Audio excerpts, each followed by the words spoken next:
Education Director, and I'd like to call the January 9th, 2020 Des Moines City Council meeting to order. Will Councilmember Pennington please lead us in the pledge? To the flag of the United States of America and to the republic for which it stands, one nation, under God, indivisible, with liberty and justice for all. Thank you.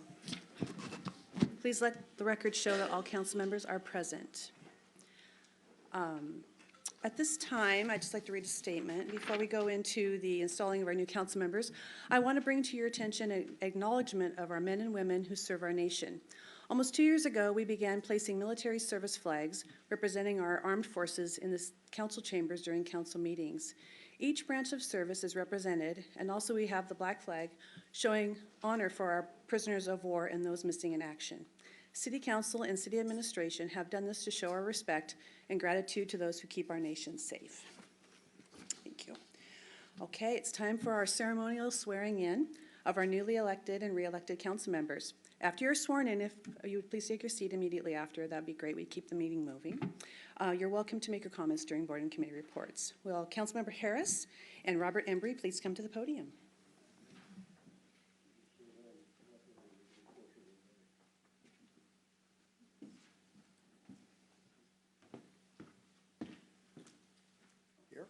Here. Oh. All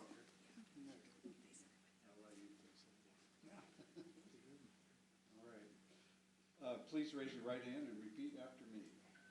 I, J.C. Harris, I, J.C. Harris, having been duly elected to the office of City of Des Moines, Council position number 2, do solemnly swear that I will faithfully and impartially discharge the duties of this office as prescribed by law, and to the best of my ability, and that I will support and maintain the Constitution of the State of Washington the Constitution of the State of Washington and of the United States of America. and of the United States of America. Congratulations. Thank you.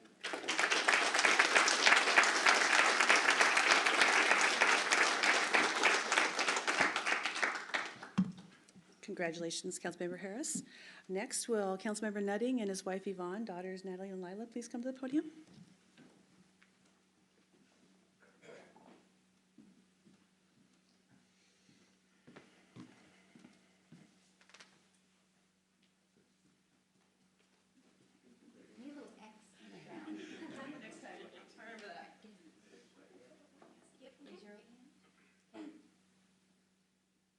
Jeremy Nutting, I, Jeremy Nutting, have been duly elected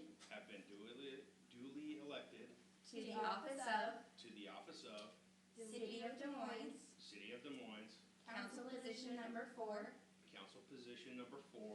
do solemnly swear that I will faithfully and impartially discharge the duties of this office as prescribed by law and to the best of my ability, and that I will support and maintain the Constitution of the State of Washington and the United States of America.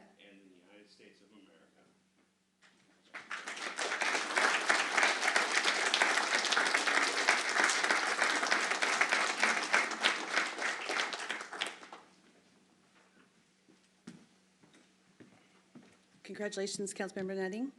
Councilmember Martinelli has declined his ceremony swearing in. Please let the record show that Councilmember Martinelli was officially sworn in on December 19, 2019 in the City Clerk's office. And before we begin, yes, congratulations, Councilmember Martinelli. And before we begin with the selection of mayor, our City Attorney, Tim George, will have a little PowerPoint.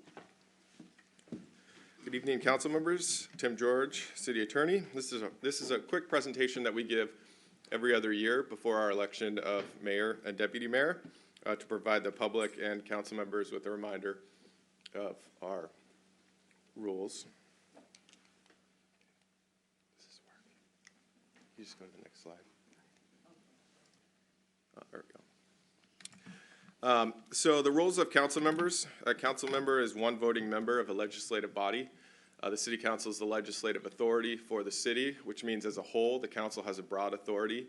The main priorities are to establish the city budget, adopt ordinances that are good for the government of the city, pass resolutions and motions as well.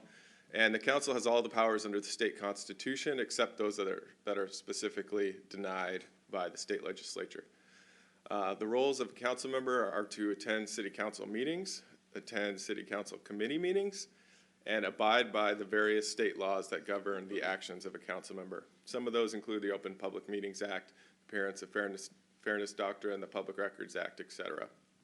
An additional role of the council is to appoint the city manager, and the manager is then accountable to the city, or to the council. Additionally, council members deal with the administrative services of the city, which is the staff solely through the city manager, and council members have no regular administrative or executive duties. Tonight, the council will be electing a mayor.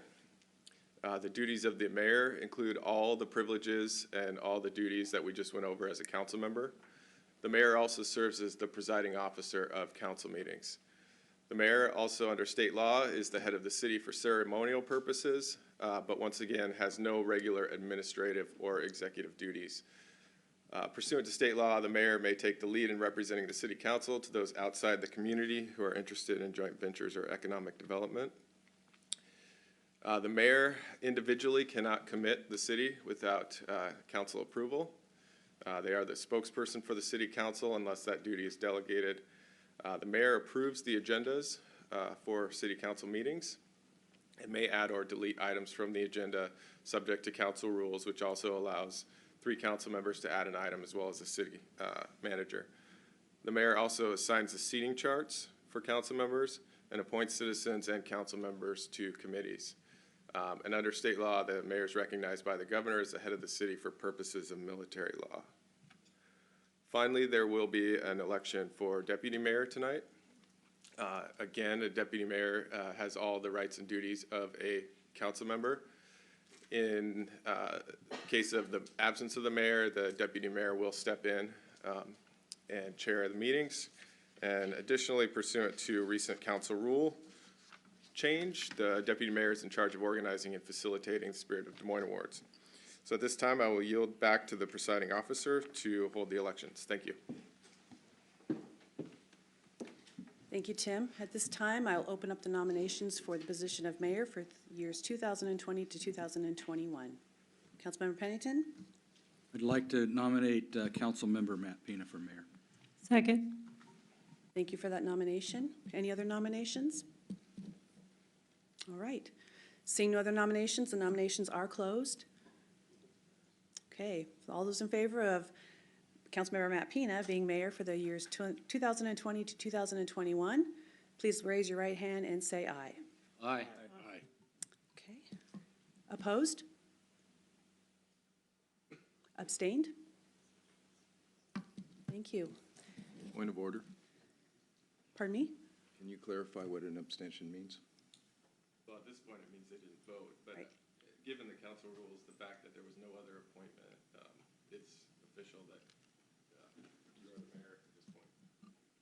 Okay. So without any other nominations, it's actually not even necessary for a vote. Oh, I see. So congratulations, Mayor Pina. Thank you very much.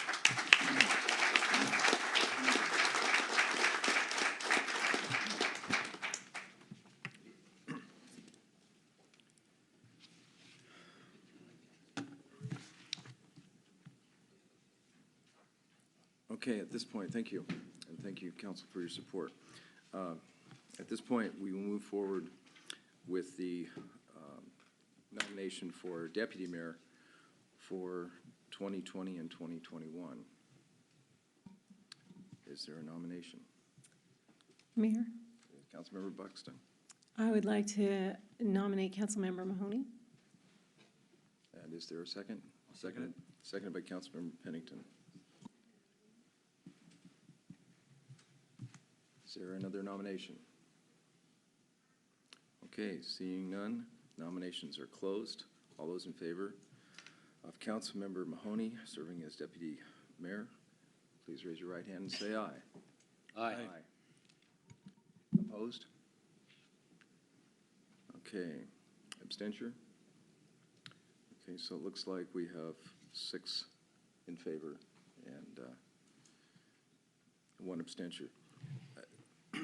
Congratulations, Councilmember.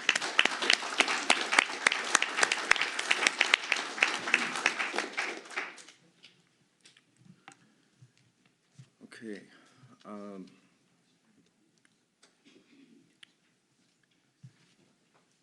I want to be clear about why I asked the question about abstention earlier, because I think it's important that everybody in the room recognize. I wanted to make sure it was clear during the voting, but during many times, you'll see us vote quite often. An abstention vote by council rule is a no vote, because it can modify a quorum and things couldn't happen. So just so people know that when we vote on the agendas, to abstain from the vote is the same as saying no. So this is a point of clarification. Okay.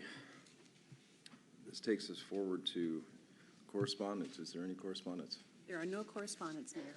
Okay. And are there any comments from the public? Okay, we have some folks signed up.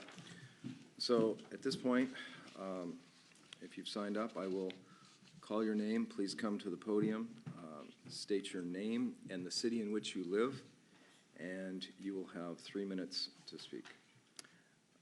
We do have a bit to go through, so this is typically time boxed for 20 minutes, but we'll come back to it after we finish the necessary business of the evening. But I don't think that's going to be a concern, so we're just going to move forward. First person to sign up is Jeannie Searle.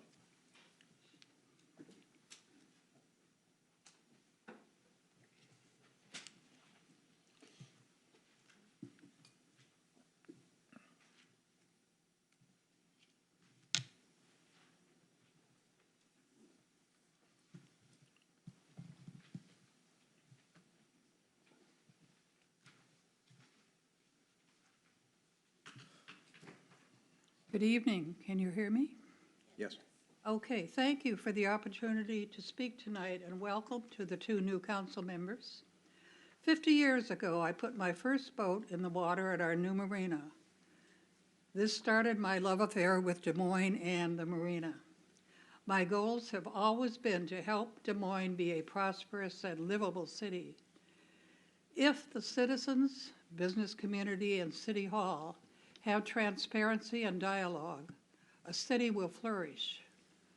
We are here tonight because that is not happening. Des Moines has lost its way and its spirit. We hope that by speaking and listening to each other, by identifying the problem areas, and by working on them together, we will have a city we all are proud of. Our mayor tells us that we are economically sound, yet the city doesn't look prosperous, with many empty storefronts and overgrown vacant lots. Des Moines has always been a difficult place to do business. I don't know why, but for years people say that. The senior center has been poorly treated. Discussion and openness between City Hall and all seniors will identify the problems, and we can make short and long-term plans. I cannot speak for the Parks Department. Resolve the problems with the Legacy Foundation. We are the only city I know of that has such a dedicated group of volunteers. When Meals on Wheels needed financial aid, they were right there. We have many volunteer groups helping the low income, the food bank, the clothing bank, pregnancy aid, the dental van. Be sure that these organizations are well funded. I will return to the lack of openness between the city and the citizens. Decisions are made at City Hall, often in an executive session, and announced to the public. It is already a done deal. Contracts are signed and disclosed months later. Steps have been proposed between the marina and the city.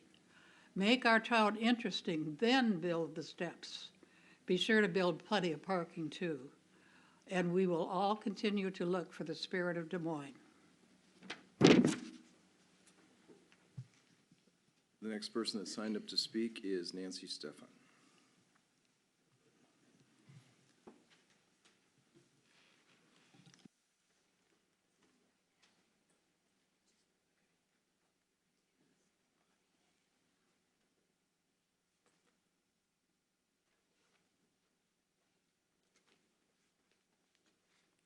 Well, first of all, I was pleased to be a part of the ceremony, and congratulations to the new member on the council, and thanks to all of you who have served and are continuing to serve.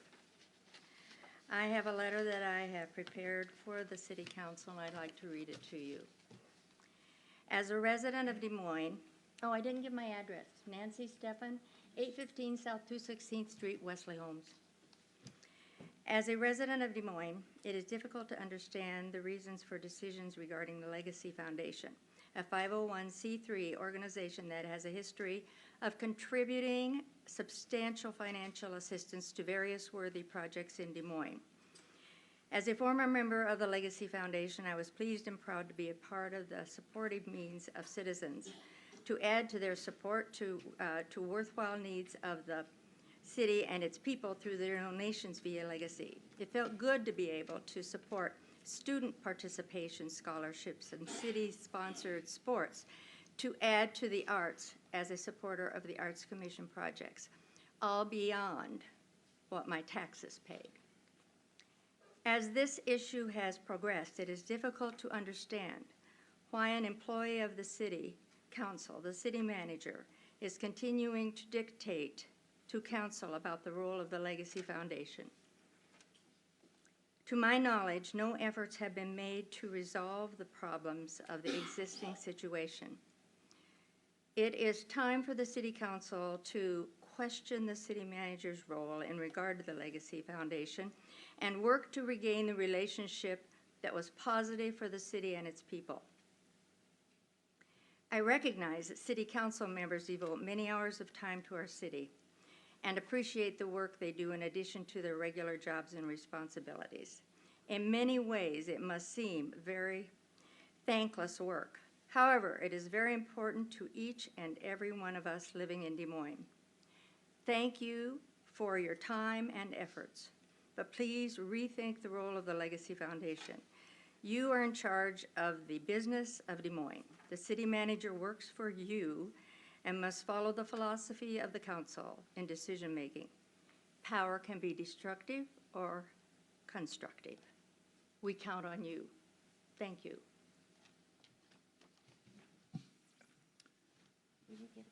Kayleen Moon.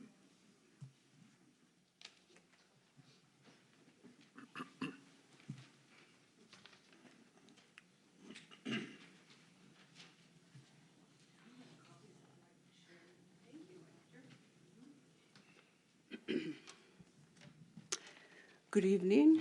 I am Kayleen Moon. I live at Wesley Homes. I've been a resident of Des Moines since 1958. So greetings and Happy New Year to the council members. I'm here to express appreciation to all of you, especially the many unpaid hours you serve on behalf of our community. I'm also here to welcome two new members, J.C. Harris and Anthony Martinelli. And of course, I have requests. I'm asking the city's ban on accepting legacy funds to be ended. The Senior Center wants to enhance the lunch program and the health of the nutrition of the participants and appeal to younger people with the addition of a salad bar. It is quite possible the Legacy Foundation would purchase it or help with the cost of food.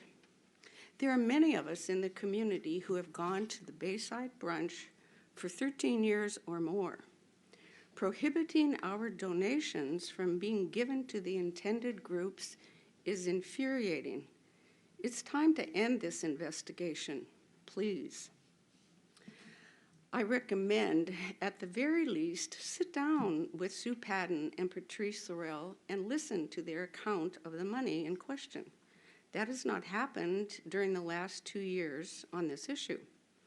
I and many others in the community believe the obstruction has gone on much too long. It must end, and we ask for a compatible community again. Second, as a participant at the Senior Center, I see how the convoluted chain of command is stifling our new capable director. Her boss at Wesley has no authority with the City of Des Moines. Her requests for new items for the center made in July are still awaiting an answer. Please rethink this unwieldy, awkward agreement with Wesley. These barriers seem like the center is being devalued by the council. A direct line of command to a knowledgeable supervisor could make a much more efficient center. 3, and finally, I appeal for a direct, transparent relationship with all members of the City Council, City Manager, and Wesley partners, all. There are issues that get finalized without any knowledge or input from the community. That was the case with the Senior Center being given to the Wesley homes. At this time, there's no information being shared about the sale of the Masonic home. We can't seem to get an answer or an update.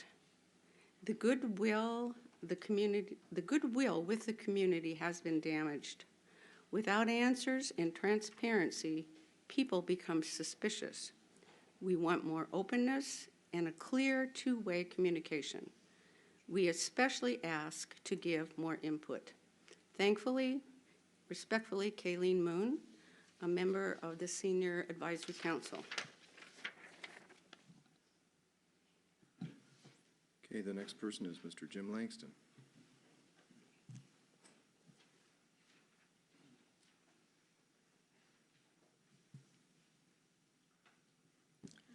I'm Jim Langston. I live at 600 South 220th Street in Des Moines.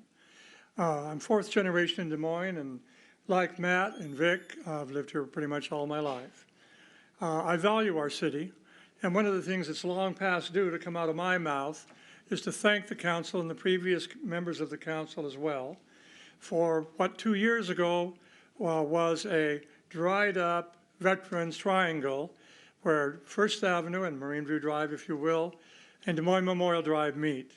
Since that time, in the warmer weather, when the grass would otherwise brown up, the city has continued now again to honor the veterans from World War I, and the fact that it was, in fact, Des Moines Memorial Drive is Des Moines Memorial Drive, and I appreciate what the city's done to keep it looking good and keeping it green. My other comment, however, is a real concern over what's going on, or perhaps I should say what is not going on 216th. To me, the company seems to be rather incompetent to take number one as long as they have in doing the job. Number two, to have bumps there that can damage cars and have manholes that rise above the level of the street and they're not marked and also can damage cars. On a more positive note, we now have, as those of us who drive it regularly are well aware, garden spots, if you will, to be in the center of the road. I hope that unlike the other couple of those that we have in our community, which have greenery there, that perhaps we could do something more, such as perhaps planting a number of different flowers in there that would bloom and grow during the summer at different times, but always have something, worthwhile to look at other than just driving down the road, more greenery, but rather have flowers there that, really accent the beauty of our city and the care our community has for it. Once again, I too want to thank the members of our council who have served us so long and so well. And again, congratulations to the new members here also. One of the particular special members to me is Vic Pennington. Vic has been a member of this community pretty much all his life, as were his parents. They did a lot to help our community and grow flowers and sell them to the community, make it a prettier spot. Vic, having been a fireman and being advanced in his position there, I have a great deal of pride in that. And this man who's given many, many years of his life to our community as a water commissioner, as I now am as well as to time on this council and to the betterment of our community. Thank you, Vic, and thank all of you for serving our city. Thank you. The next person is Mary, is it Iyun? Thank you. Hello, my name's Mary Ann. I live in the Woodmont neighborhood of Des Moines. And council members and audience, I'd like to read a letter to everyone here. On Friday morning, December 20th at around 8:45 a.m., just as many of us had returned from dropping our kids off at school or were getting ready to leave for our appointments for the day, and just as Drew from the Public Works Department had cleared the leaves from the drain at the west end of Woodmont Beach Drive and was leaving our neighborhood, we had a few mudslides that made Woodmont Beach Drive dangerous to cross. Lucky for us, Drew was there to see it and to jump into action, addressing the clogged drain on Marine View Drive and calling in the issue to the city. I heard that within an hour, we had notified the Director of Public Works and a geotech. Later that afternoon, my neighbor told me that a boat had been on standby in case of emergency evacuation, and since we were effectively cut off from emergency response land vehicles. So, the City of Des Moines, specifically the processes that you've put into place for emergency response, the upfront planning, and the systems that allowed for specialists to be called on site within hours, and the care demonstrated by your responsiveness has been top-notch. To have a mudslide on a scale that makes the national news, and then to be able to drive out of our neighborhood 12 hours after the event is simply amazing and fantastic. So, on behalf of myself and the Lower Woodmont community, I want to recognize that this is a small town, and we felt the care for each other that many of us look for in a small town. Thank you to all that are part of the city, especially the folks in Public Works, for your work well done. Thank you.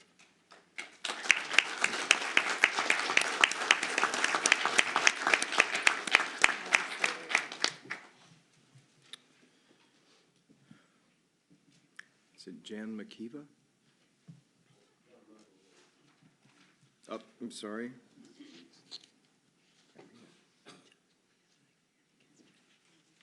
I'm sorry, I couldn't read your writing, sir. My name is John McAvoy. I live at 923 South 258th Place in Des Moines. I want to congratulate those new members of the council.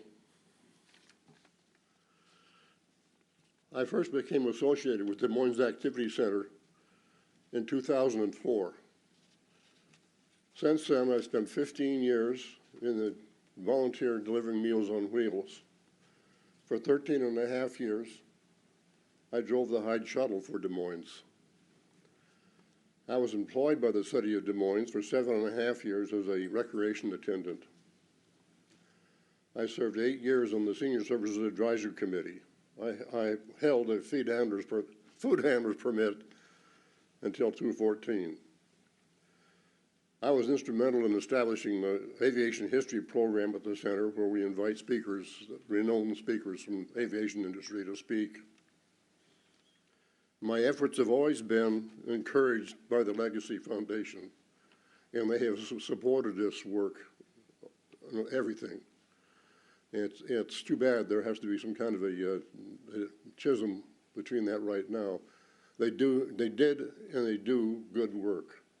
I'd like to see this thing come back the way it used to be before this all happened. Anyway, thank you. Thank you. Mr. McAvoy was the last person to sign up to speak. At this time, I will look to the audience and see if anyone intended to sign up and didn't get the chance. Now would be the time to come forward.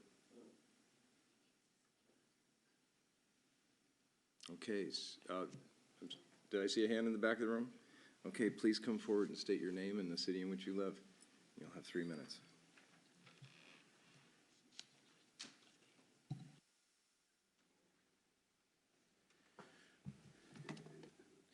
Try to be brief. My name is Troy Dawson. I have a business here in Des Moines. I've lived in the area for about 24 years. I have a business in Des Moines for about 5 years.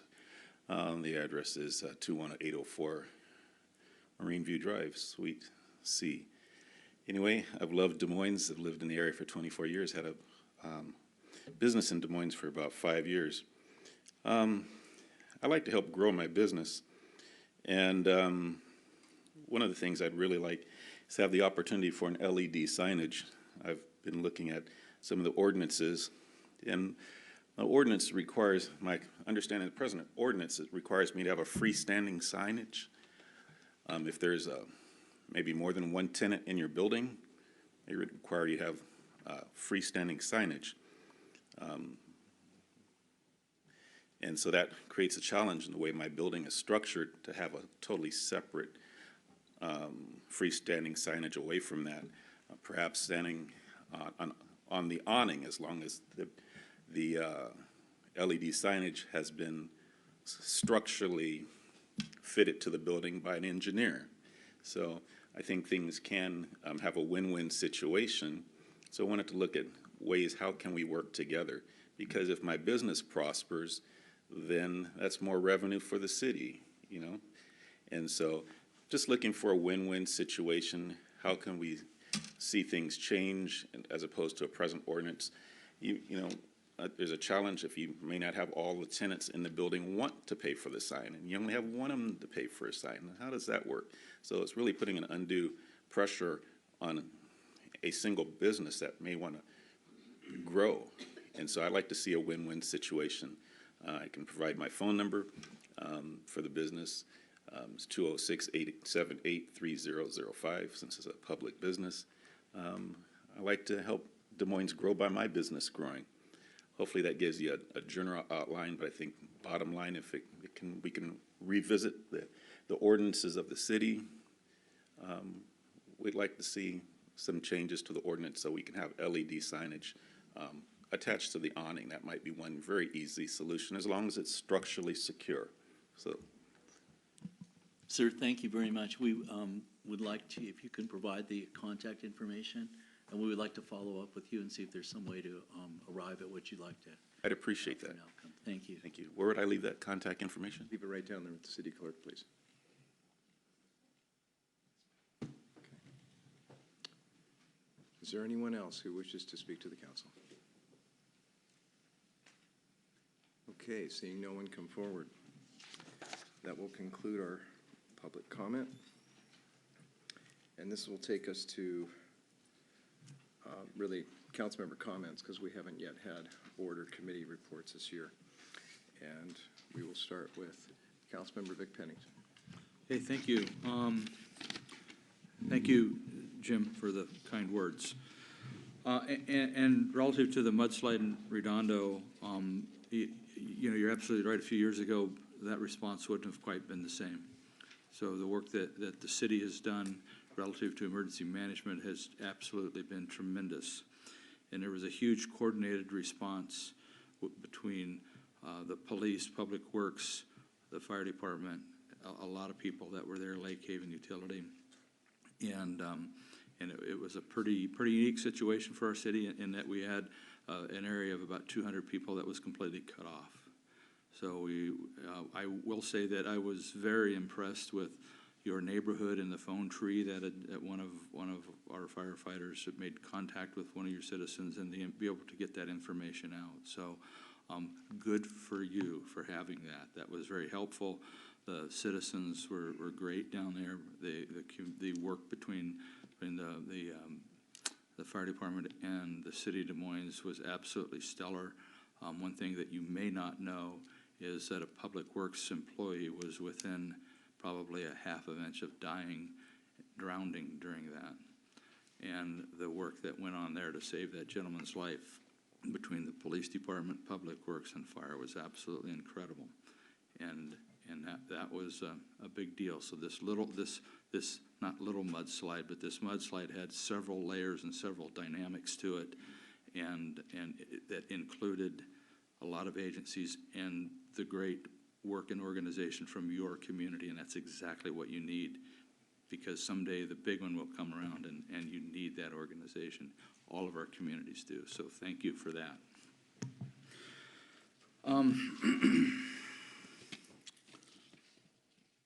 One more thing. As some of you know, I had a change in my career, or not career, but a change in my particular job function the first of the year. And with that, it's going to require me to step down from the city council. And I had originally wanted to do that tonight, but tonight's not the right night. You know, we have new leadership, we have 2 new council members, and I had an opportunity to have a transition period, and I'd like to offer that same transition period to the leadership here and the new council members. So effective at the conclusion of the meeting on the 23rd, I will step down from the city council and vacate my position. At the end of this evening's meeting, I will give my letters to the mayor, the city manager, and city clerk.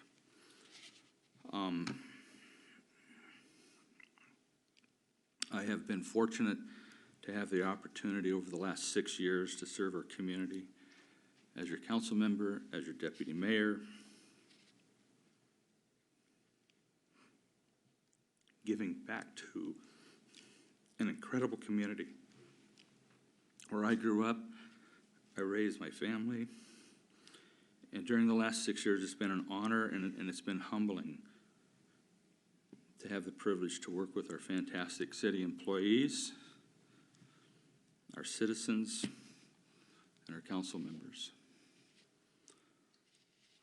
I will miss what we've done, and I will miss what we've accomplished. But I do look forward to continuing my public service. I started in 1975 as a volunteer firefighter, and that turned into a career for me. And I do look forward to continuing my public service as your fire chief, serving the communities of Des Moines, Federal Way, Auburn, West Hill, and South King County. That concludes my report.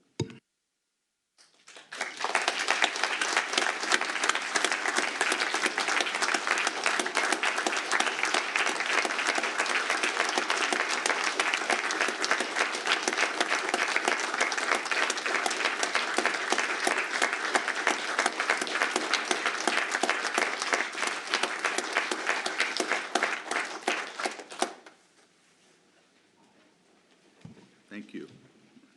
Thank you. Deputy Mayor Mahoney. Well, wow, you kind of made that hard for me to go next. Mayor, I'll give you the badge. Yeah. There's Deputy Mayor on it. Well, I only hope, thank you for your confidence in me. I only hope I can be half of what you were as a deputy mayor, and I mean that sincerely. I'd also like to thank my new council members, Martinelli, Councilmember Harris, welcome to the team. And Councilmember Nutty, glad you're back on the team. Just want to say congrats. A couple things that I want to talk about. I attended the police advisory meeting the other day. It was, I believe, Tuesday, and some exciting things were found out. There's due to the hard work of the Police Foundation, I know there's some members out there. I see Yvonne Nutting is one of them. I want to say thank you, and I know there's several others, that you as well. But a couple things they accomplished is they were able to raise funds to get defibrillators in all the vehicles. And a lot of times these officers are the first ones to arrive. They claim to try to take your job or something. I think they want to be firemen or something like that. Well, they really all do want to be firefighters. Yeah. That's the thing that we've found. Yeah, it appears that way. But they also, through some context from Chief Thomas, they were also able to get this Narcan. And if you don't know what this is, a lot of times, again, officers are the first ones to respond. So fentanyl, opioid overdoses, et cetera, they can save their lives. And it might be a few minutes before the firemen can get there, and they have this. Also, some of our officers, in fact, can actually accidentally come in contact with fentanyl and stuff, and it may save their lives as well. This box and the ones that are in the 30 vehicles we have is $12,000 that we were given. And that's a great gift. It's expirable, but it saves lives. And this is something that will make our serving our community even more important. And the people we may save lives, maybe they'll recover, and maybe they'll get that second chance at life. We can only hope so, right? The last one I wanted to talk about was, it was brought up, and I saw it also on social media, is the previous council passed an ordinance about impounding vehicles when Johns are arrested for sex trafficking, when they're caught in acts of soliciting prostitution. The concerns I had with it was that many of the community were worried about the signs and the embarrassment that it said prostitution on it. And I quite frankly have to admonish them publicly, because I'm more concerned about ending sex trafficking, period. These poor young women and men are abused, brought in here, literally living lives of slavery and in abysmal conditions. And ending that is more of what I think is important. And I think our police and the community has been together. So when you see these signs, remember, this is our effort to stop this, not to make the sign so when your neighbors from another city come over and go make jokes about prostitution, let's clear it up. Let's say we're here to end it and end this scourge that's crossed America, and particularly up in our Pack Highway neighborhood. On a better note, I attended the Mount Rainier basketball game last night, and they won 61-55. And I got to meet the coach, and I'm telling you, the coaches I've met so far at the high schools, fantastic people, really involved in the youth in the community. We had some great conversations, and we're working with ways that we can tie them to the community. I'm also, I was reminded, but I knew it, that we have another high school in the community too. Actually, we have a third for a temporary basis in Highline, but I'm not sure that's a good one to go to, since the two I'm going to support are the Federal Way Eagles and the Mount Rainier Rams. So on January 18th, I invite anybody that wants to join me at Federal Way High School. The Eagles are 11-1, and I hear they're pretty good. I'm looking forward to seeing them play, and they've put some great players out. So join me if you can. The other one I wanted to mention today, for that, I attended the Airport Siting Committee meeting, but I'm going to defer to Councilmember Harris, as he was there as well and got to stay for the whole thing. A couple things I want to mention to you on January 28th, and Sir Troy, I don't know if you've been invited to this, but it's a business meeting. It's going to be at the Edward Jones on January 28th from 5 to 7. This is a great opportunity for you to meet up with your business partners, and any of you all that have businesses, you want to do the same. It's a great way to communicate, and it's a much needed piece of our community, because the business is together, and it's a true need. We need to talk about economic development and prosperity at the business level. Is a lot of you guys got to help each other. So I encourage you to go to that and ask everybody in your building and anybody else to come as well. And with that, my comments are done. Councilmember Martinelli. Thank you. I first want to thank Councilmember Pennington for his service. He's truly an inspiration for the city, and I think all of us thank you. I also want to commend Councilmember Mahoney and others for getting Narcan in the hands of our police officers. That will almost definitely save lives. And so that's a very good thing. I also want to explain my decision to abstain from voting. That was not as a slight for Mayor Pena. The reason for this is because I believe very strongly that as a city, we need to be moving towards a system that allows the voters to decide our mayor. I do not believe that the council should be appointing the mayor amongst themselves. I think the voters should decide. I think there is a way, and I've spoken with quite a few attorneys, including an attorney from the Secretary of State's office, who believe that there is a way for us to change the system so that we retain our city manager, we retain our current government structure, we just make one of the council member positions a permanent mayor position that is voted on by the people. And it is true that we do not have a strong mayor system, so the mayor doesn't have a veto and things of that nature, but the mayor does have a set of authorities that put him above other council members, for example, setting the agenda, assigning committee members, and things of that nature. So that was why I abstained. I don't believe we should be the ones making that decision. I believe that you all should be making that decision. I also want to address item number 4 in the consent calendar. I had a few people express concerns with me over this. We are looking to approve an $106,000 for a study on marina redevelopment. I initially had some hesitations about this. I did some research myself and got some information from the city manager. And I do feel that we are unlikely to get a better deal than this. So what it comes down to is whether or not we want to put this funding into a survey. It's a lot of money. I am going to be voting yes for that because I do believe that marina redevelopment is absolutely vital in making us a destination city. And I think that we absolutely have to make sure we're doing it properly. And so a survey of this magnitude, I think, is necessary and important. And the rest of the consent agenda, I think, is simple, and I will be voting in favor of. And that is all my comments right now. Thank you all. It's an honor to be here. Councilmember Harris.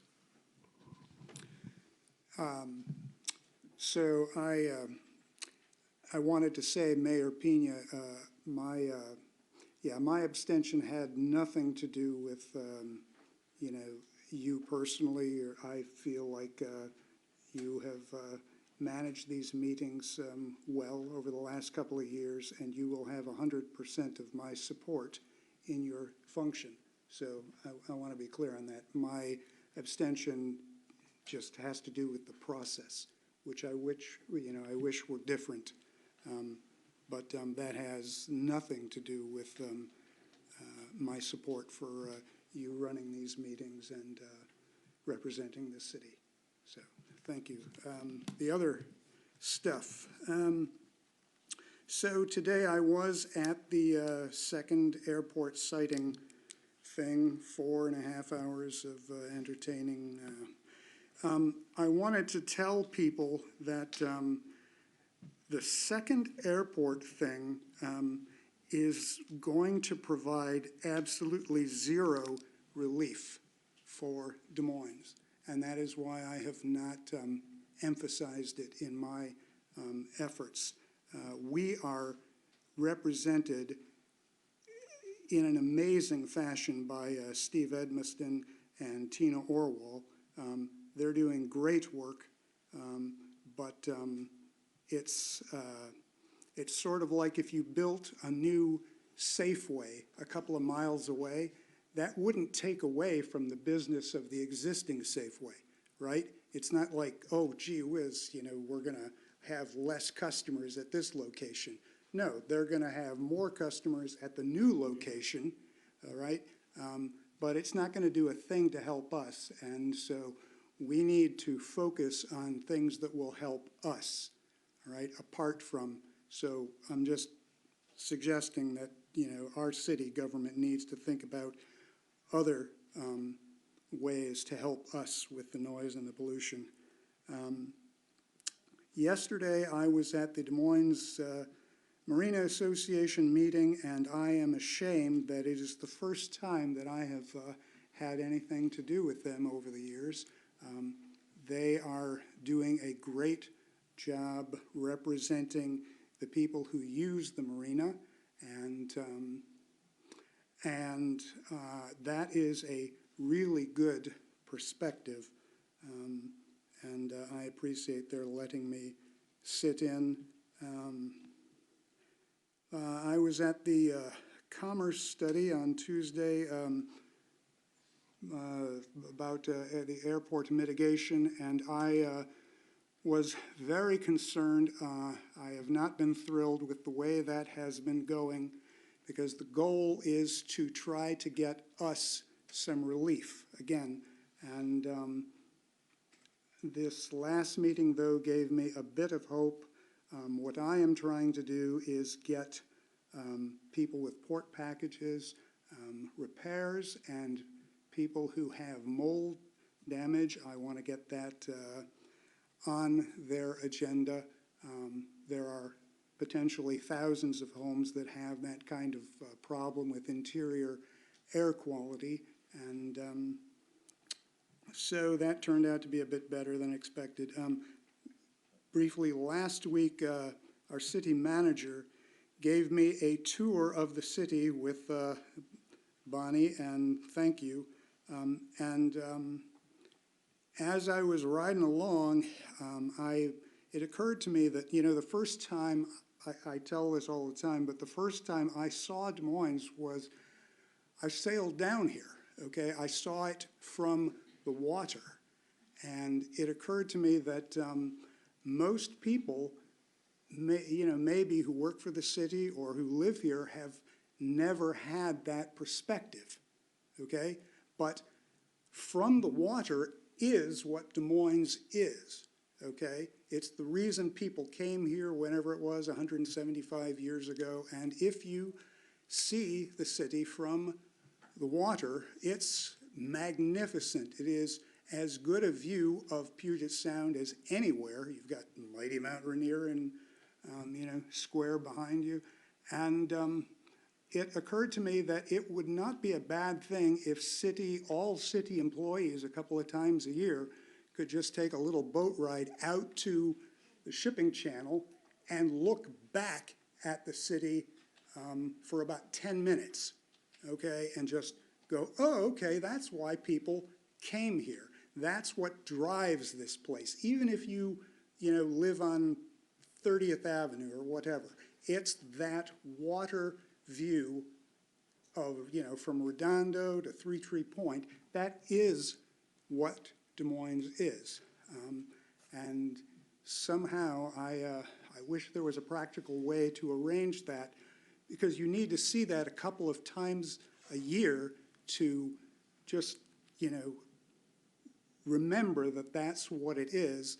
Because most of the time, you're driving around and you go, wow, it just takes forever to get from one place to the next.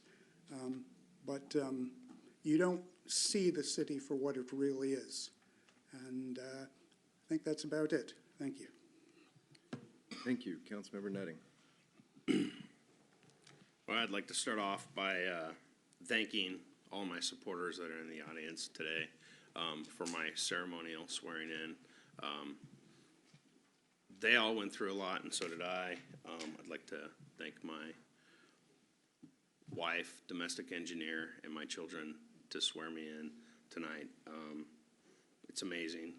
Another 4 years on top of the 6 years that I've been here. So thank you all for being here tonight to watch me get sworn in.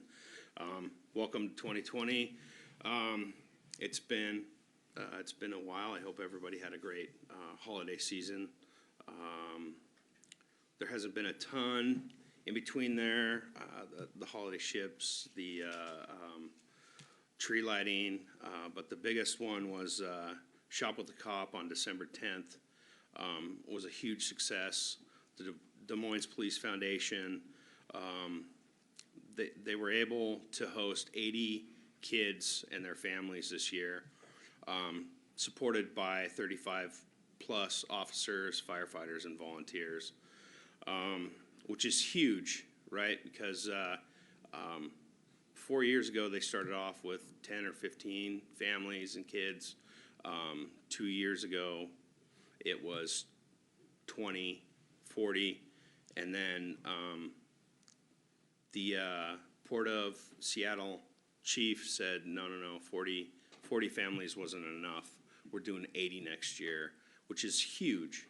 It's huge. We've got a wonderful police department, but not the staff to help out with, and volunteers to help out with that. But the port partnered with our police department, Des Moines PD, South King, Normandy Park, the Normandy Park Foundation, Police Foundation, and our Des Moines Police Foundation, Paige Hackey, and of course, the president of the Police Foundation, my wonderful domestic engineer, my wife, and kids to put on this wonderful event. And they managed to help 80 kids and their families, which means that 80 underprivileged children and families got to have a Christmas, a holiday season that we would all hope for everybody. So incredible. And I'm just grateful to be a part of that. And since we're on the Police Foundation and the Des Moines Police Department, thank you all, Men in Blue. It's Happy National Law Enforcement Appreciation Day. Thank you guys for all you do. Thank you. That concludes my remarks. Thank you. Councilmember Buxton. Thank you, Mayor. Well, it's been quite a long time since we reported out, and there have been a myriad of events, so I was tempted with another poem, but I'll spare you.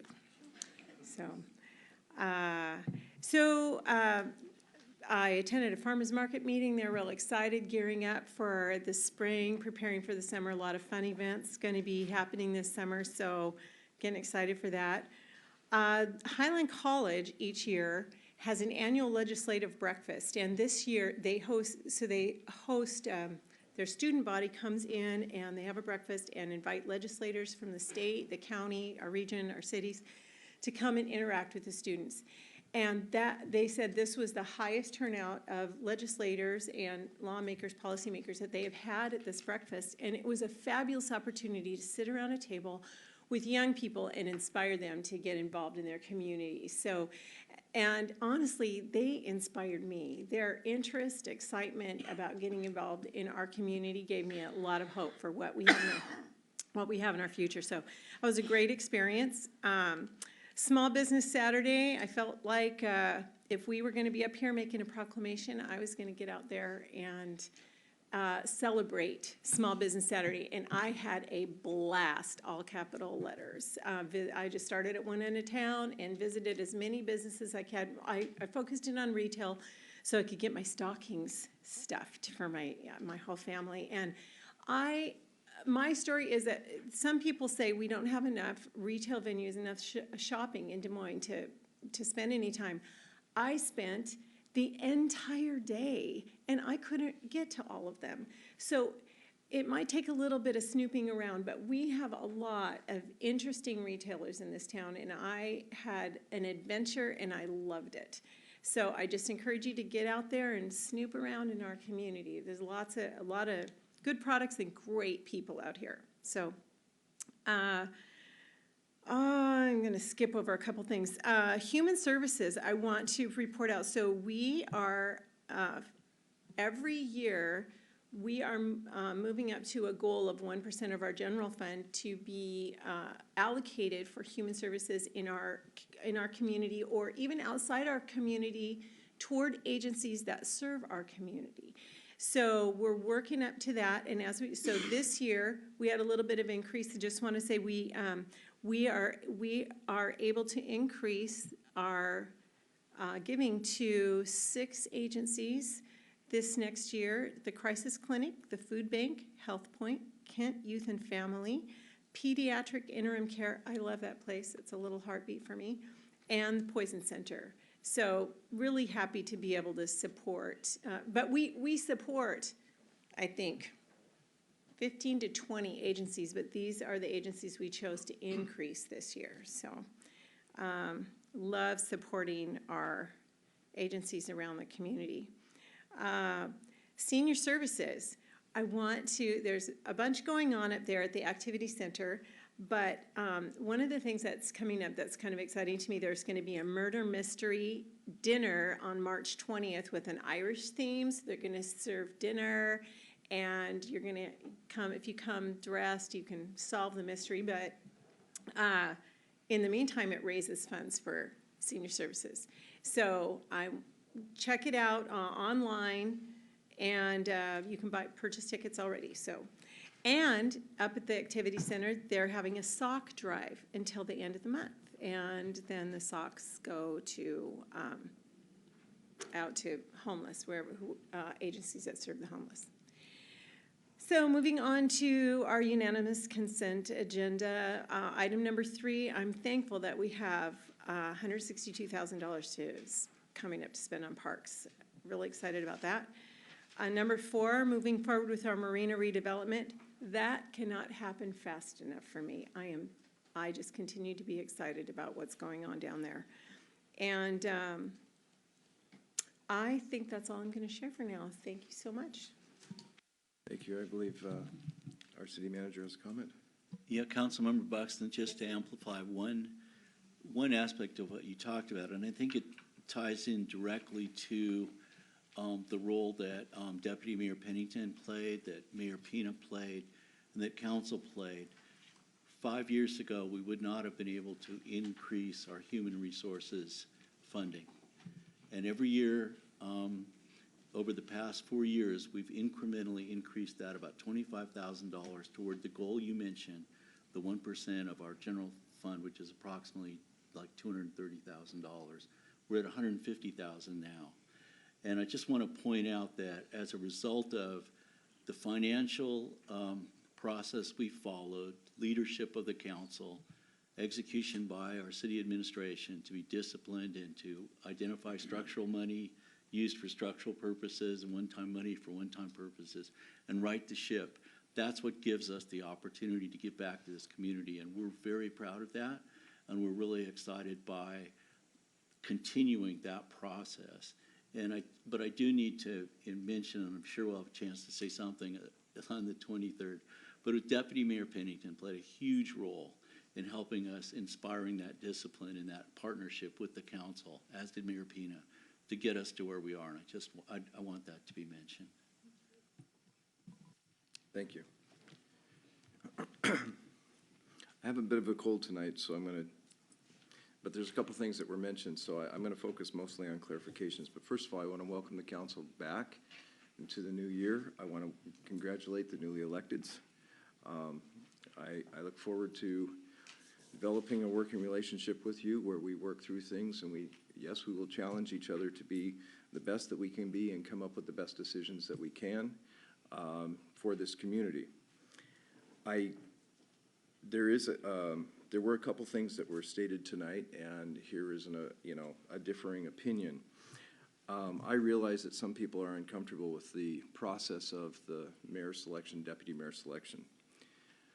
But the reason that I bring it up is, you take a city of 32,000 and about 12,000 doors, and you look at the money that we have. When you have a strong mayor system, the body elects a person to become a mayor and to be an employee of that system that draws a salary from that system that is commensurate with what most city managers make. But they know nothing of running a municipality. So then they hire a city administrator, and you will find this in cities that have strong mayor systems. Because the mayor, a strong mayor, is elected by the populace, if that mayor goes south with the council and the community, you have to go through a formal recall process because it takes an election. By the time that process completes, that individual will have served out their term and done whatever that they wanted to do. This actually happened in a city close to us in South King County a few years ago.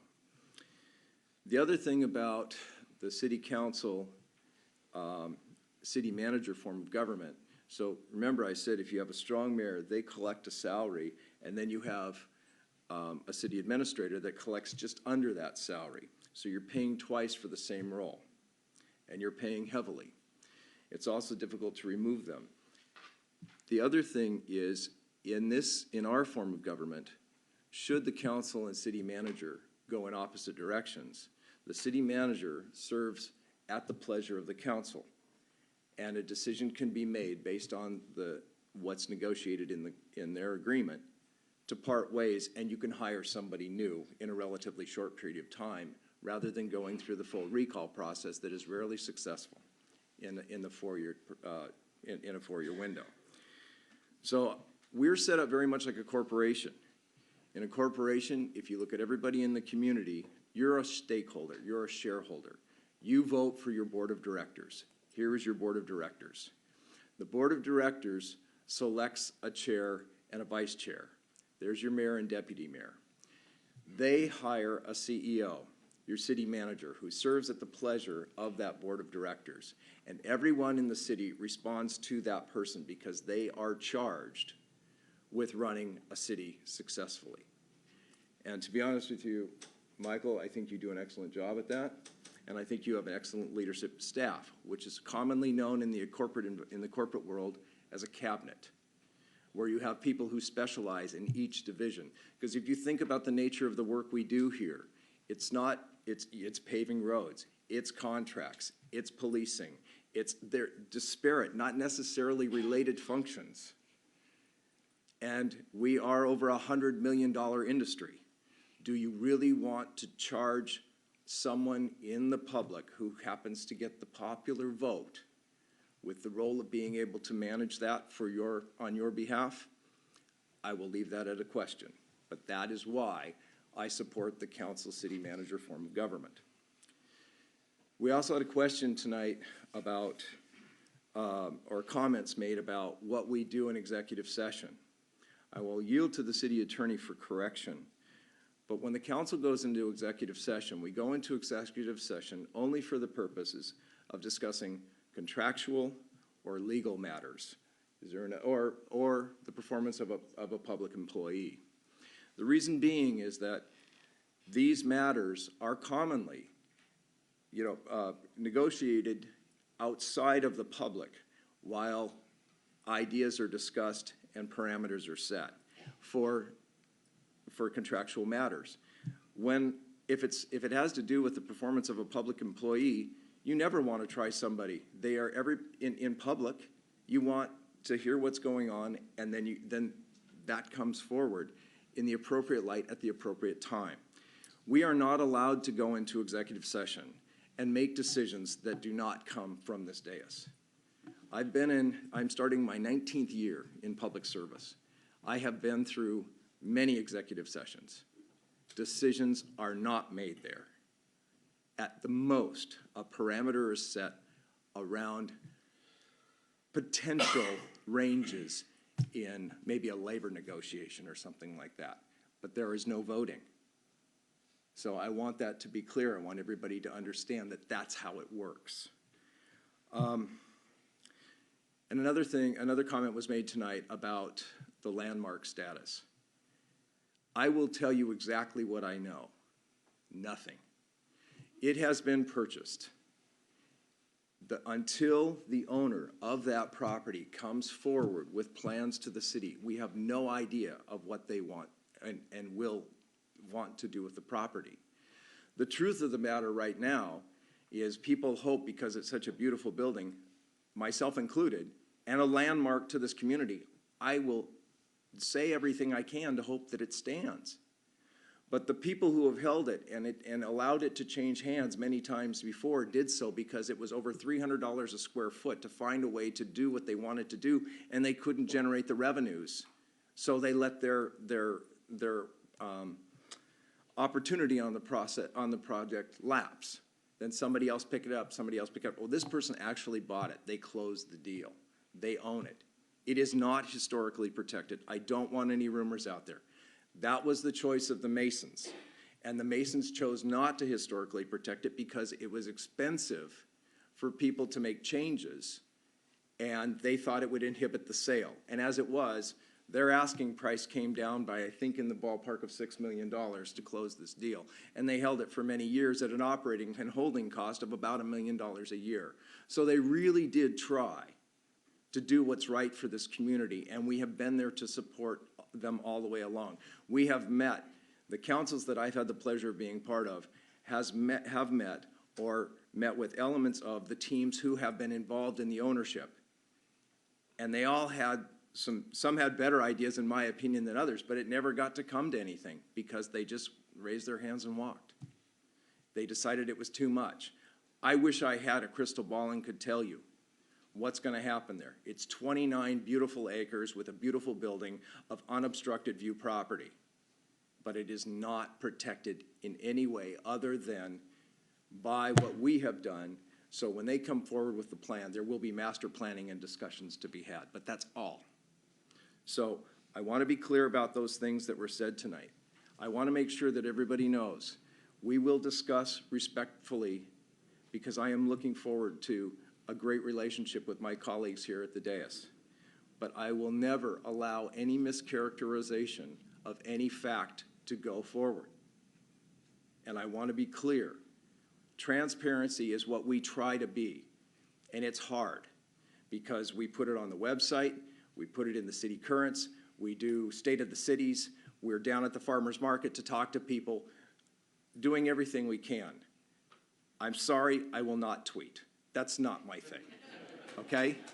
So, all I'm saying is, but you can call and you can ask, and I'll tell you what I know, as I'm sure my colleagues will and have done in all the time I've served with them.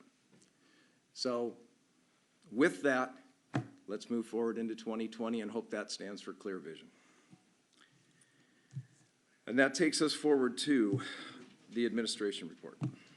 Thank you, Mayor. We're comforted by your statement about tweeting. So just a couple of items tonight. I think following on the kind comments of the Woodmont resident, appreciate that. And one of the areas where we've increased resources and tried to be much more effective and efficient integrating our responses is our emergency management preparedness. And so I'm going to ask Shannon to come to the microphone and talk a little about that preparation. Last year during the snowstorms, our city performed fantastically. And you have Dan in the audience who was involved with that, Brandon, and a number of other people, both our first responders, police and fire and the medical aid and everyone just did a great job.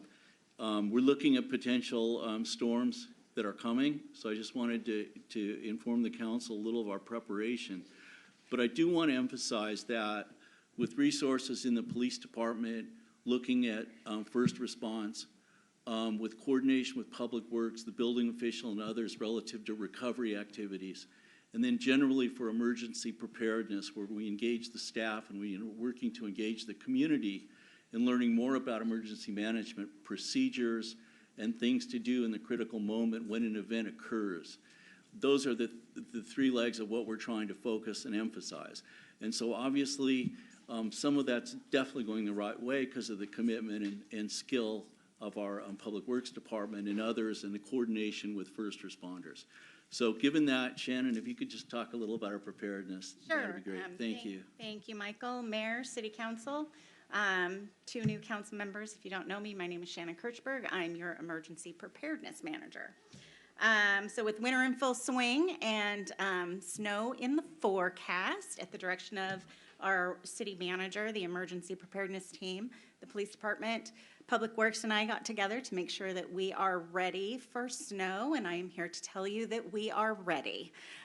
We are ready to respond equally to snow as we did last year.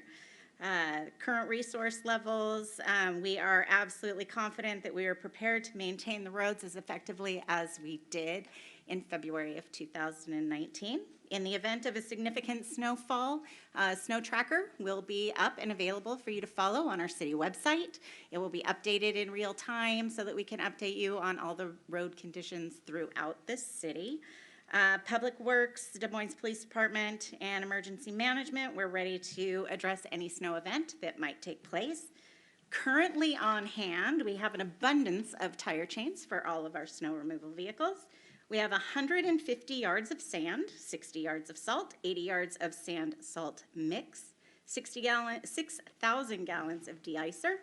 We have 3 full-size plows with full-size sandbox, 1 de-icer, 2 small road plows with small sound boxes, and our 2 new John Deere Gators with plows are ready and loaded. So we were hoping by doing that it would scare away the snow, so we'll see if that works.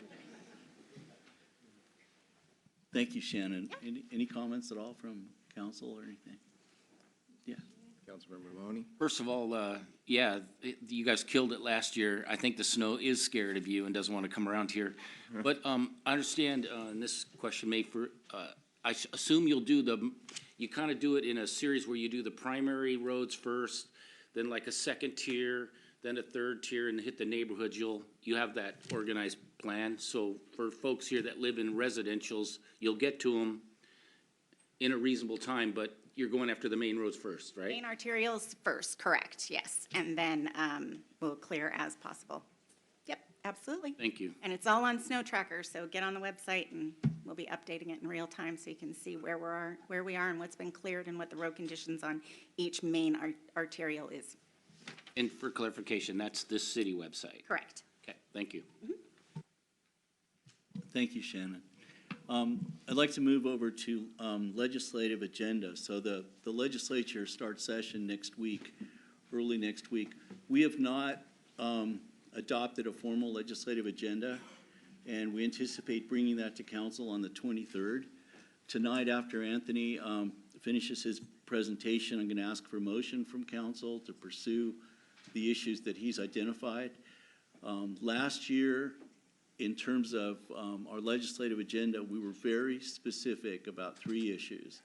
And one was SCORE, having the Department of Corrections increase their financial participation in SCORE as we're holding inmates for them at our regional facility. The second was helping Representative Orwell and Senator Kaiser with the legislation that provided for the siting of a second airport in that commission. And that was extremely successful effort. I think the vote in the Senate was 47-1 in favor of that, and the vote in the House was 96-0. So that's pretty extraordinary kind of coalition.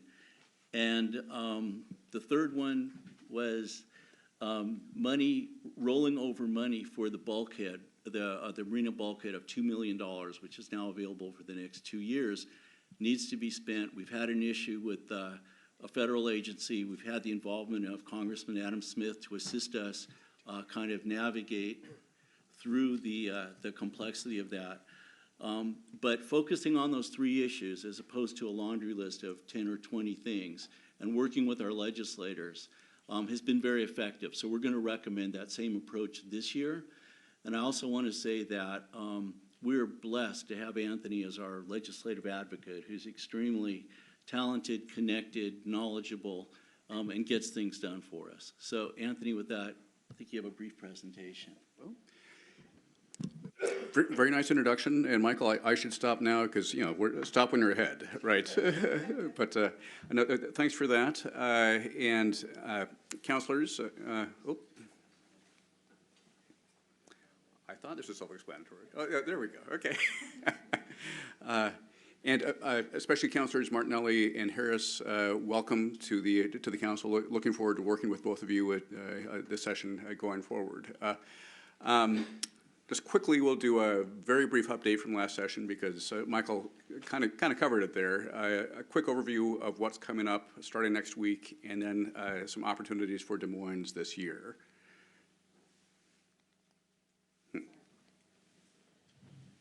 Do I need to point it elsewhere? Okay. Yes. As Michael mentioned, we got the $2 million, and there have been hiccups with the federal government, but I understand from community development that there is good communication going on now, and so things are looking relatively positive for that moving forward. SCORE was covered. We got more money for the jail last year, and the Citizens Advisory Committee on siting the next airport is up and running. They had their second meeting today, as Councilor Harris mentioned. Also, Councilor Mahoney was there, and I was there as well. City of Des Moines is extremely well represented, as Councilor Harris mentioned, with both Tina Orwell being a member as well as Senator Karen Kaiser, and Steve Edmondson here as well. And Steve was very outspoken during today's meeting, which I think behooves Des Moines and the neighborhood as well. Okay. Okay. Hey, okay. It works. Yeah, okay. It's you. You might want to use the old-fashioned method. Just say click Yeah, okay, there we go. That could work too. This year's session, it starts on Monday. It's a short session. It only goes 60 days, and 60 days goes quickly. So we have been doing a lot of work already to get ready for this session. It's Democratic-dominated legislature right now. Both House and Senate have large majorities for the Democratic Party. The significant change coming into this session is Frank Chopp, who's been the longest-serving Speaker of the House in Washington State history. He stepped down as Speaker, and first new Speaker in 20 years has taken office. Lori Jenkins from Tacoma, very, very able representative. And while there's Chopp was a true magician as being a speaker. There's a reason he was a speaker for 20 years. But he also was very selective of what things came up for vote. And so there's kind of a pent-up demand for a lot of things that Chopp hadn't let through before. And I'd expect a lot of action in future sessions, but this is a short session. Only 60 days, and it's also an election year. So all the members of the House are up for election come November. Half the members of the Senate, they're under a fundraising freeze for as long as they're in session. So there's going to be a lot of push to not go into special sessions after the 60 days. And even in the short session, there's a lot of prickly issues they need to deal with. One of the biggest being the fallout from I-976 that rolled back the car tabs. What that has impacted the state budget because it's impacting the city of Des Moines very significantly as well. But it's almost $500 million out of this. What's left of this biennium for the state, and they have to figure out some way to basically make a $450 million cut in projects that have already been approved, and so that's tough. And normally, I'd be suggesting that we go and try to find some funding for some transportation projects. It would be great to get some funding for the ferry study. That would be a really logical thing to do. Wouldn't work this year because they're cutting things that have been approved. Getting new things in transportation is not going to happen. So we're skipping transportation this year, and we'll look at it next year. And then 976 is being challenged in court right now. We expect that it'll be back, or the first level court will make a decision in about a month. That'll certainly be appealed. If it goes straight to the Supreme Court, it would probably be heard in June. The court could come back this fall, and so hopefully that would be definitive, and so the city would know what to do with their budget with 976, and the state would as well. But if it goes to the appeals court in between, this could take another year. So it creates just a huge question mark on a variety of things on transportation, unfortunately. Also, this is a biennial budget. We're in the second year of a biennial budget, so the things that can be done are small. They're tweaks. So it isn't good to come in with big asks. Small, handleable is the way to go. And we'll say click. Perfect. You just read that? Yeah, ideally. Okay. Couple things that we think are doable and reasonable. In working with the Community Development Department, we're looking at something that is bite-sized, that has a big enough impact that isn't just the city, so we can ask the state with a straight face that they should put money into a city project. Redondo Pier, the fishing pier, obviously it needs funding and it needs planning dollars so that we can go and try to get the federal permits that we need. And so that needs to happen first. So we're rolling together the Redondo Fishing Pier replacement along with the boat launch and bathroom changes for planning. And that would be about $600,000 that we're asking for. We think this works especially well also in that Redondo is right at the border of the 30th and the 33rd district. And so you get two different districts that are really interested in this. So far, we've had great discussions with legislators in those districts. While in the 30th, a lot of things are changing in the 30th right now. Representative Pellicciati is running for state treasurer, so he won't be there a year from now, but he's there now, which is very helpful. And even more helpful, he's changed committees, and so he's on capital budget. So this issue will be coming before the committee that he's on, and so he's a champion there. Senator Karen Kaiser, they don't have the equivalent of a capital budget committee in the Senate, but she's on Ways and Means, and that's the committee that looks at these issues as well. So we have two champions, one in each house, and they're on the right committees. And so we feel good about this so far. Let's click again. And then a bill that is being introduced by Senator Kaiser in the Senate and Representative Orwell in the House. Councilor Harris mentioned this a second ago.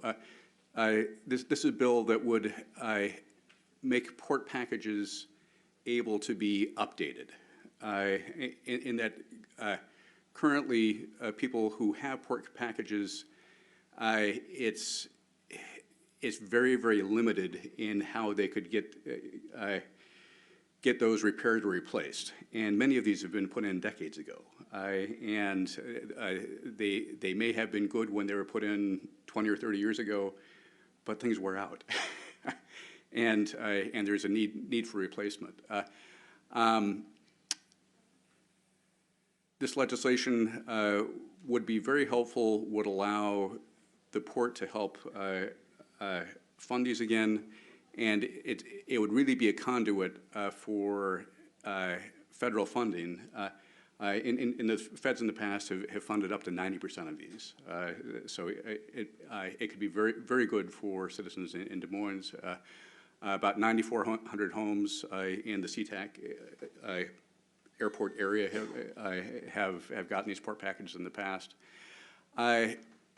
This isn't, interestingly, on the port's legislative agenda right now, but Representative Orwell and Senator Kaiser would love it if the city would step forth and put this on our agenda, and then we can help nudge the port to get behind this too, which we think would be very beneficial to citizens in Des Moines. And there will be many other things that we'll be monitoring, and there'll be some housekeeping things that working with the finance director and the city manager of just tweaks here and there that we're going to be needing. But these are the two major policy and money issues that we're looking for. But if there are questions or comments, happy to hear from you. Councilmember Harris. This will sound vague, but given that, you said it was like a grand slam last year with the second airport sighting, is the psychology of the House and the Senate amenable to another airport bill coming before them this year? In other words, I can imagine a guy in like Mason County going, didn't we just do an airport bill for you guys last year? Do you mean an airport bill like this one on the or, port package? or anything. I mean, is there any kind of fatigue from other parts of the state? No, as long as we're not going in with a bill looking for another airport siting, in that there's so many different aspects of airport issues. I think that this is different enough than the commission that I don't think there is fatigue. And I think that this issue will be, I think, a good one to run with. You take my point that, I mean, this is not the only airport-related issue that we would like to, by we, the residents, would like to pursue. And I just want to make sure that it's not going to the well too many times and people east of the mountains or whatever are, just sick of hearing about it. Right. Yes. No, we believe that this is a very reasonable ask that's being pursued here this time. Any other comments from anyone?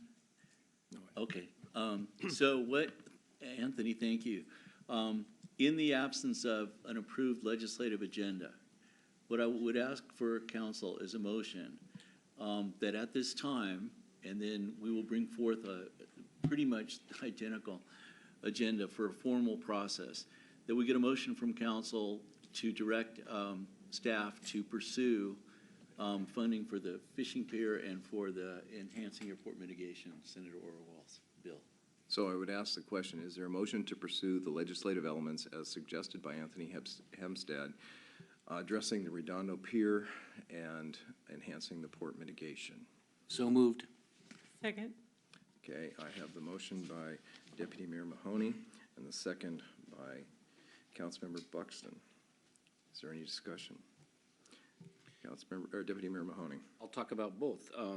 First of all, Redondo is a jewel on our south side of town, and we've got to move forward on that, and it is an intense process. The sooner we get on it, the sooner we make our residents down there and happy and for everybody to enjoy it.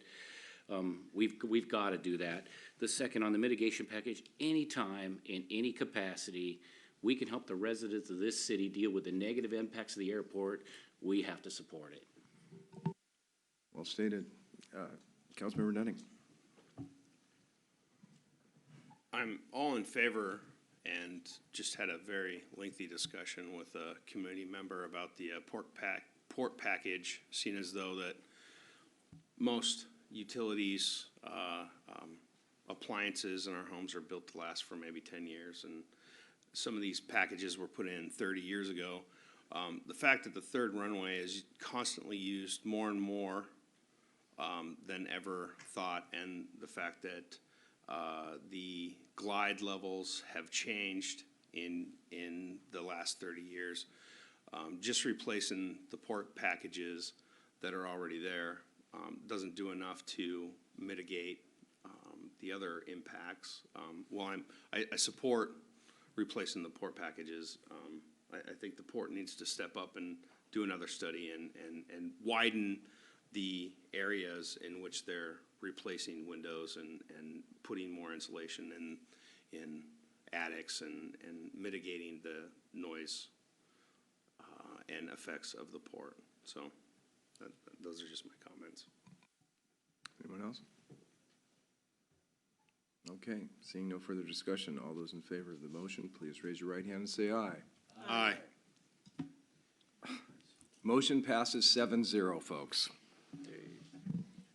I'm shaking my head because we have taken a lot of heat for 7-0 votes. Okay. So I am just saying we start our first vote of the new year outside of selecting council representation is 7-0. The trend continues. Congratulations. One thing, Mayor, if I may. Please.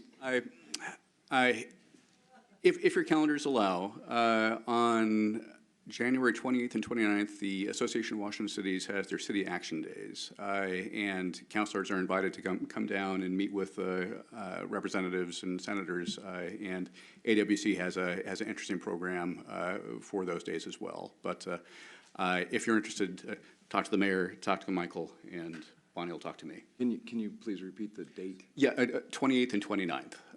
January. Of January, yeah. I mean, it's a short session, so everything happens very, very quickly. And there's Governor Inslee addresses to AWC on the afternoon of the 28th, and there's a reception that many senators and representatives come to that evening. And on the 29th, there's expectation that we go out and try to meet with members. So really, we should focus on the 29th. For meetings, yes, but 28th for taking part in the program. I understand. Yeah. Okay. So Mayor, I'd just like to say, I think that the 7-0 vote is clearly the result of Anthony's lobbying. That's why he's so effective. Do it. Right? But anyways, that concludes our administration report. Thank you. Thank you. Anthony, thank you very much for all you do for us. And since you weren't here when I first got involved with the council, you came in later. And what we have seen with your presence, and unfortunately for the short period of time where you weren't able to serve and you had somebody else in, we have seen a remarkable amount of action in Olympia, even though we have always been well represented by Tina and Karen and so forth. So I just thank you very much. You really do make a difference, sir. Thank you, Mayor. And I very much enjoy working with all the council, and it's a great community. Some really good things are happening in Des Moines, and it's nice to be a small part of that. But thank you. Okay, that takes us forward to our consent calendar. Will the clerk please read the consent agenda? Item 1, approval of vouchers. Item 2, approval of minutes. Item 3, 2020 to 2025 King County Parks Property Tax Levy Agreement. Item 4, task order for survey and design services for the Marina RFQ with KPFF Consulting Engineers. Item 5, Des Moines Marina Fueling System Upgrades Project rejection bids. And that concludes the consent calendar, Mayor. Thank you. Is there a motion to approve the consent agenda? So moved. Second. Okay, I have a motion by Councilmember Pennington, second by Councilmember Buxton. Are there any items on the consent agenda that a council member wishes to remove? Okay, seeing none. All those in favor of the consent agenda, please raise your right hand and say aye. Aye. The consent agenda, again, passes 7-0.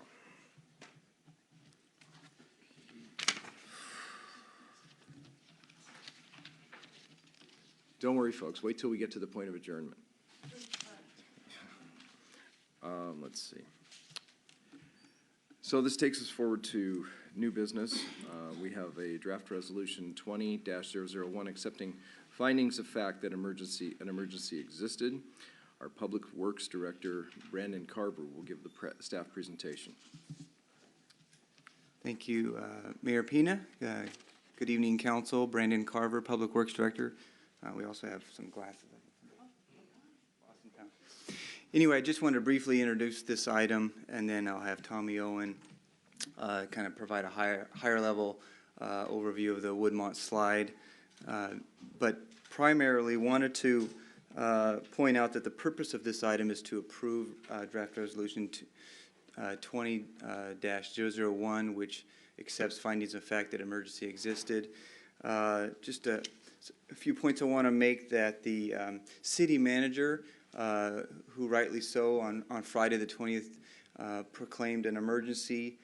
He's the one in charge and charged with making that proclamation, and so that is in fact what we did, and that allows the city staff to sort of fast track contracting and provide some other powers that are necessary to address public safety. And then I just wanted to also take a couple moments to just sort of broadly talk about landslides, and this particular one is not necessarily a systemic issue. It had an acute cause, if you will, rather than over 3 inches of rain. But I think as long as there's rain, and as you know, this community, we have several critical areas. We have several creeks and steep slopes and gravity. I think there's going to, I don't want to promise that there won't be landslides. I think we'll continue to have landslides. We do our best to mitigate those through maintaining our stormwater infrastructure. But certainly, we respond when there's an emergency, and this is no different. I want to bring up Tommy Owen, and it's been said and mentioned that both fire department, the police department, public works department, I'm very proud of all that we work with and the individuals. In particular, I did want to kind of thank both Tommy Owen and Andrew Mergis. They were there till the bitter end, or till the bitter opening, if you will, Friday night on the 20th to sort of get the lower Woodmont Drive, or Woodmont Beach Drive opened. It was about 8 o'clock Friday evening. And we're still under emergency right now. We have the upper road, Upper Woodmont Drive is closed, and I'll let Tommy kind of give you some more details about that and some pictures. So thank you.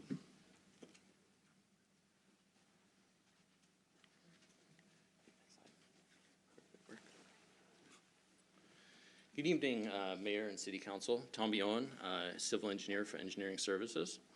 So as Brandon kind of touched on, I'll briefly describe the landslide event.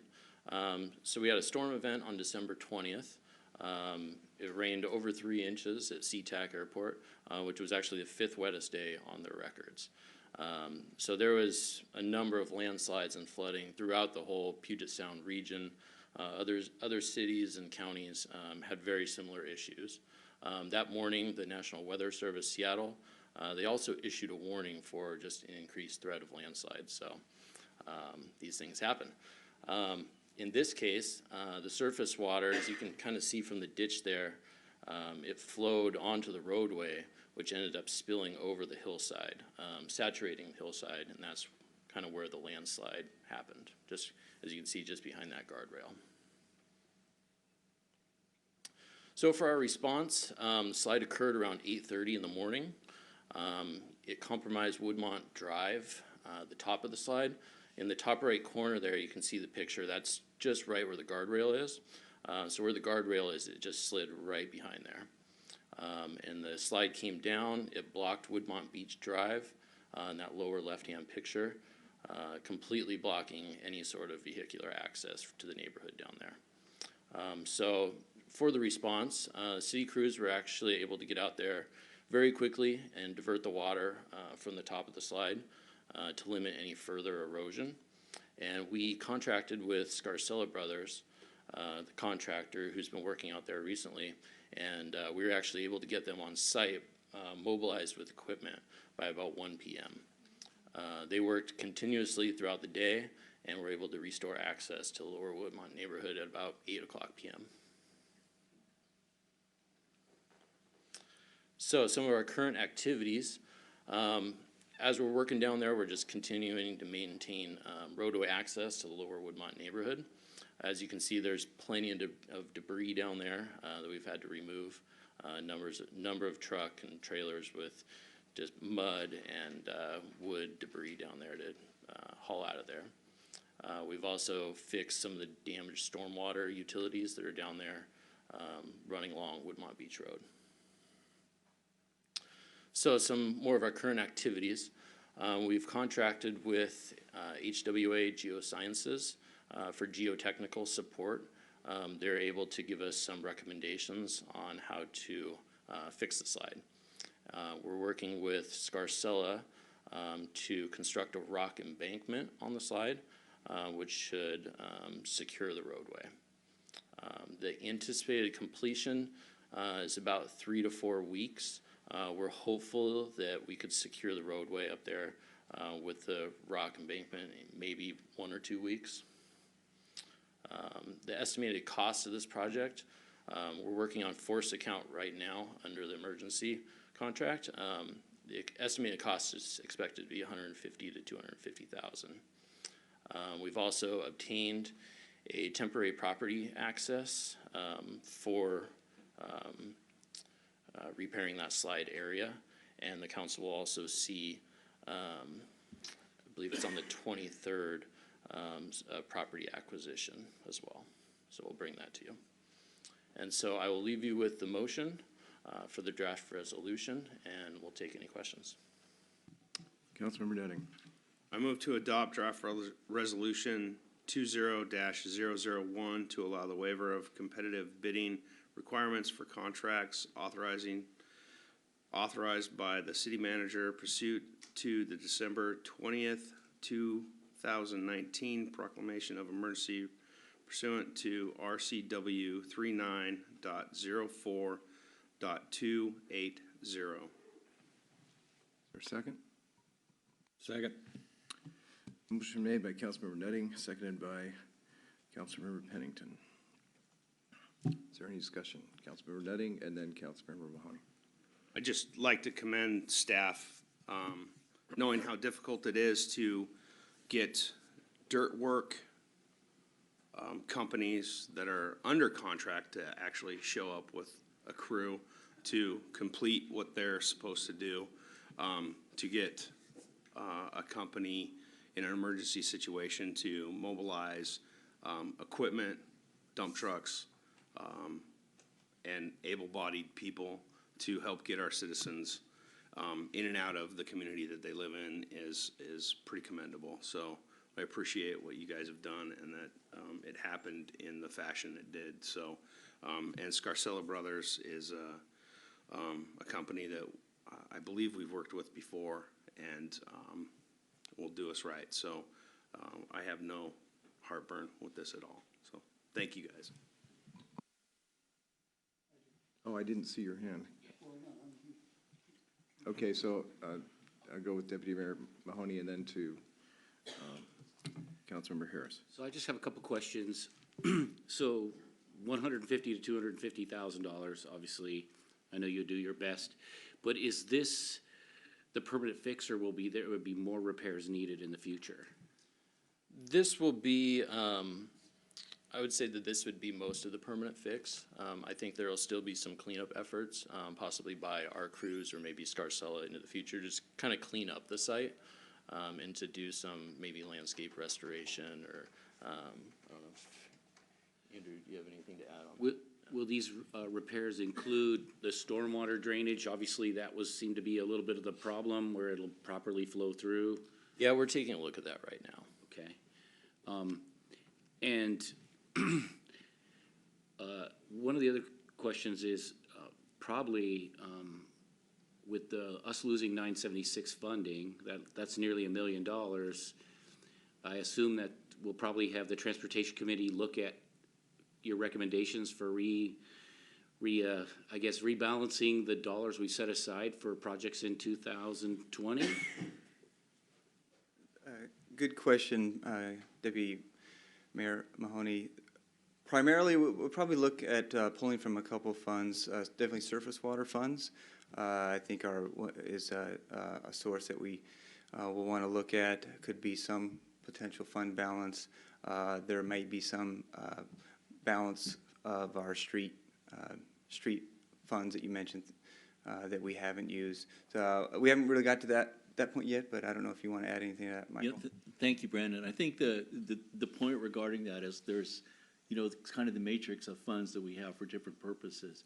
So we usually talk about the general fund. There's significant contingency in there to keep us safe, but there's also fund balance in a number of other capital funds that we could draw from if we need to. And you're right, we may need to reorient some of the capital expenditures. Thank you. Councilmember Harris. So the number one message I have gotten from residents over the last couple of weeks is, could this happen to me? And I mentioned this to you the other day. Is there any kind of planning budget in your department for doing a survey of other potential problems? And I mean citywide. If there isn't now, is there a way to, what would that entail? Surveying the rest of the city to determine just preventing something like, because, it's clear to me that we're going to have more of these, people say, oh yeah, well, that only happens once every 50 years. Well, it's going to happen like 5 times in the next couple of years, right? That's a good question. I think sort of to pull back, we about every, I would say 10 to 12 years, do a surface water comprehensive plan, and we evaluate the infrastructure. And then there's about halfway through that comprehensive plan, and we're approaching that. There's going to be an update this year where we're going to do an update to our surface water comprehensive plan. So that's an opportunity to continue to look at maybe gaps in infrastructure or issues. When we have operational or storms, sometimes those can be a bit of a blessing, is that they show us spots in our infrastructure that we can apply resources to. And so sometimes capital projects come out of maybe storm events. Storm events, though, I do want to say that they're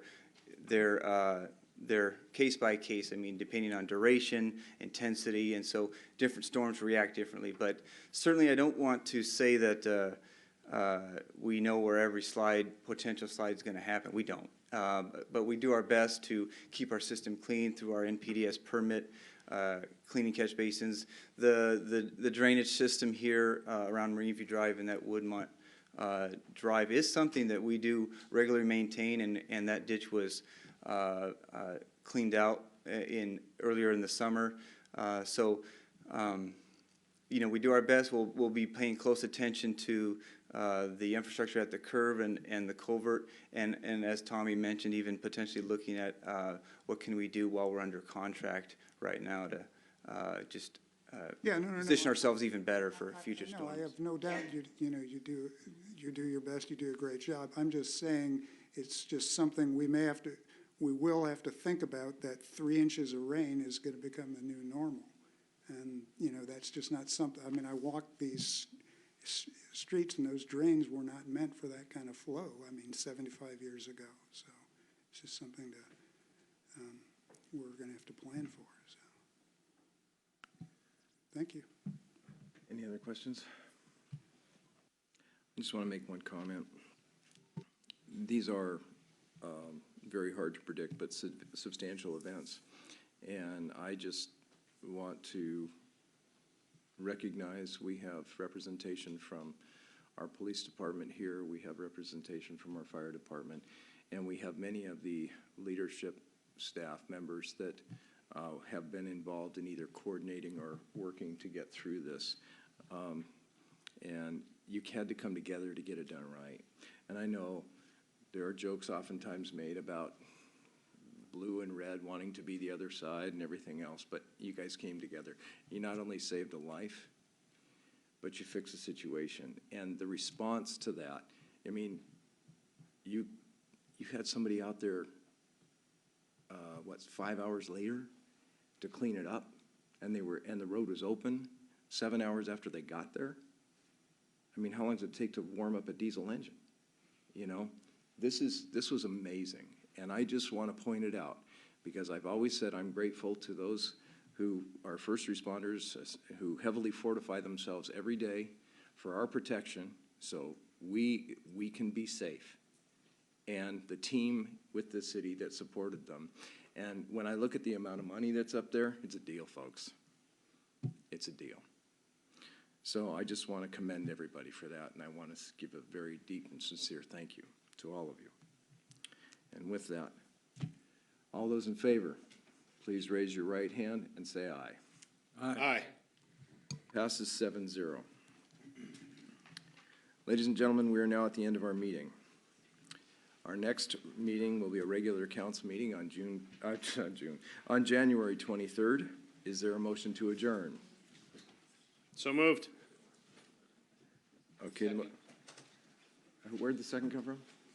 Okay, motion was made by Councilmember Nutting, seconded by Deputy Mayor Mahoney. Any discussion? All those in favor, please raise your right hand, say aye. Aye. Aye. Opposed? Yay. All right, motion passes 5-2. Thank you for coming.